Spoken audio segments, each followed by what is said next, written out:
My wife went to town when we opened our relationship and kept her legs open. Now that I hit the gym and got in shape, she wants to close it because I've been getting hit on. My wife Ashley, 30F, and I, 28M, have been together for 4 years, married for 3, and open for 2. We both found someone very early on. Ashley was dating a married man in a stable poly relationship, and I got quite close to a grad student at a nearby college. Ashley and I were both high on new relationship energy but managed to share that with each other, and it was so intense and special. After 9 great months, my grad student got a job offer several hours away. Being slightly introverted, I kind of withdrew into my shell and threw myself into the gym to take my mind off things. Less than 2 months after that, Ashley's partner got pregnant, and her relationship started to wind down.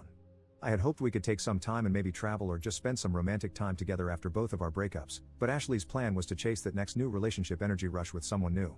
However, she wasn't matching with anyone she could really connect with, so she started seeing more people more often. Then she scheduled a date with a new guy on Saturday night, which had always been our date night.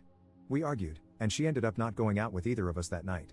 She insisted we change our date night to Thursday because Friday and Saturday were better for her other partners, especially if they wanted to do an overnight. All this caused me to spiral a bit, and I was practically living at the gym, with no real enthusiasm for dating for a few months. The upside was, I lost 35 pounds and really pumped up my arms and upper body. One of my friends, Keith, from the gym talked me into working at one of his clubs on Friday and Saturday as a barback since they were crazy busy. It's a mixed crowd, rainbow friendly, with a big dance floor and a drag show. By the 3rd week, I was bartending, and the MC had made teasing me and grabbing my arms as part of her act. I started getting hit on, which boosted my confidence, and I went from being introverted to the other end of the scale. After about 3 months, I noticed Ashley making snide remarks about my working and staying out all night, as I think she was a bit annoyed or jealous that I was having such a good time. She was still getting dealt crappy cards from a stacked deck, as she put it, rarely getting more than 3 to 4 dates from any one guy before ending it or getting ghosted. Meanwhile, I'm going to after parties or hooking up and not getting home much before the sun comes up. Then came the big storm. First, I knew I was going to hook up with a regular at the bar and not be home, so I texted Ashley that I was having an overnight and wouldn't be home until the next morning. I received a lengthy text about how I ruined the mood on her date and ruined things, and the next day, we had a big argument. Then, Ashley had told me she was doing an overnight on Friday, so after work, I invited a few people to the house. Ashley had a fight with her boyfriend and came home early to find me in the hot tub with 3 women, 2 were lesbians, but the picture didn't reflect that. Later on, Ashley and her date decided they wanted to see the drag show on Saturday. It was a packed house. We had 3 bachelorette parties in the house that were in rare form. I was helping the barback clear empties from the tables, and the MC and one of the other divas were giving me the business, which only egged the bachelorette groups to get handsy as well. As busy as it was, I never saw Ashley, but Keith did and saw her leave in a huff with a bewildered date in tow. The day after she came to the club, Ashley said we needed to close the relationship and work through some issues.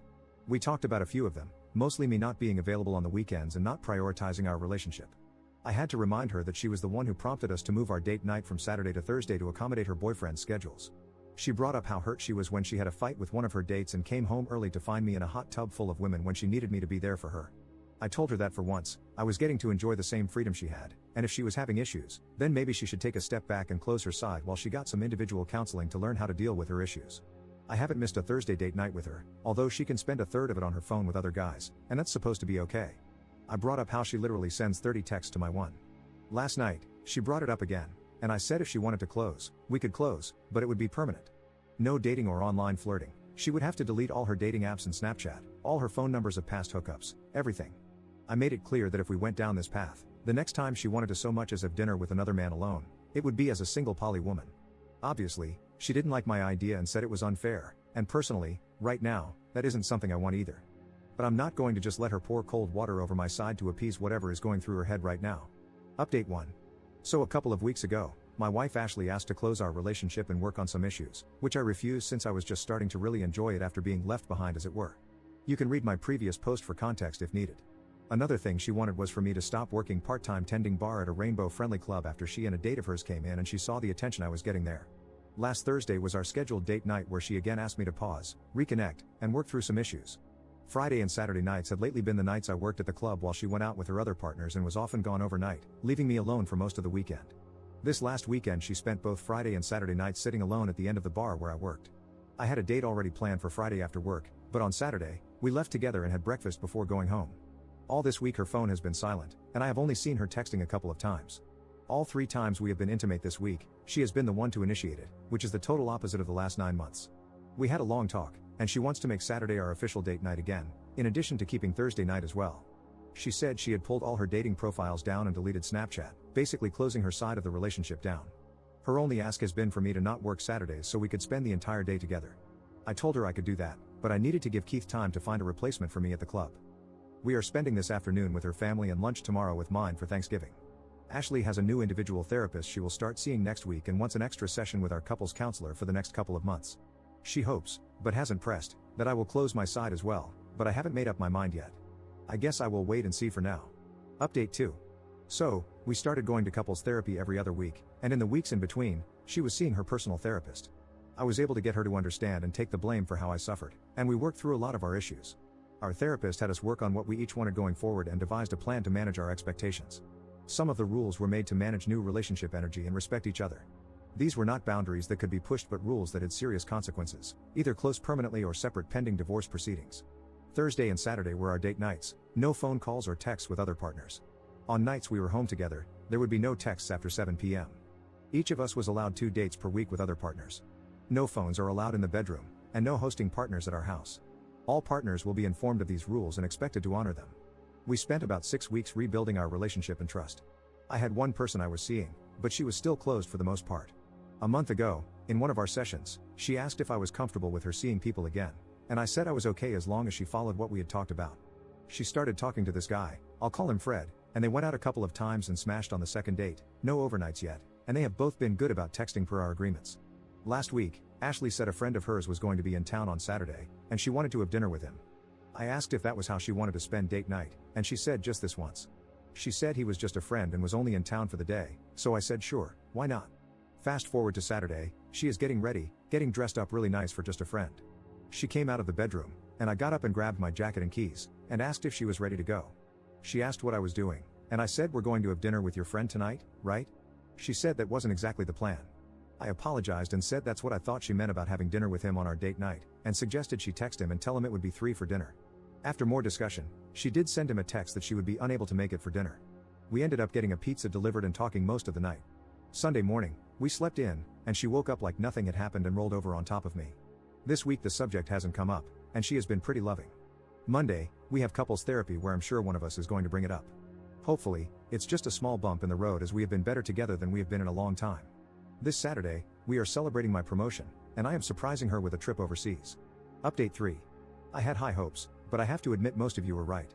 Things were looking up, and we, at least I, were happy, and things looked like we had moved past all the drama. But her lies kept piling up, even telling little lies that didn't mean anything. Last Sunday, Ashley said she was going shopping with her mom and would be home around 5 p.m. About 30 minutes after she left, I heard her watch dinging away in the bedroom. She had left it on the charger by the bed.